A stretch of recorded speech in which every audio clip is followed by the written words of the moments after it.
Hello and welcome to Unmatched Value. Today we're going to be talking about how to fix this thing, a Dymo Organizer Express. So if you're looking at this video, you probably got one of these things. You were happily labeling away everything in your house, and right around the time you were getting to your right shoe, it stopped printing.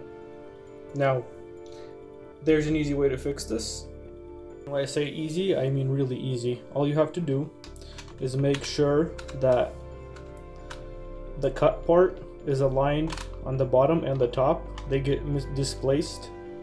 So you just gotta grab the bottom and twist until it pops into place, like that. And you're good to go.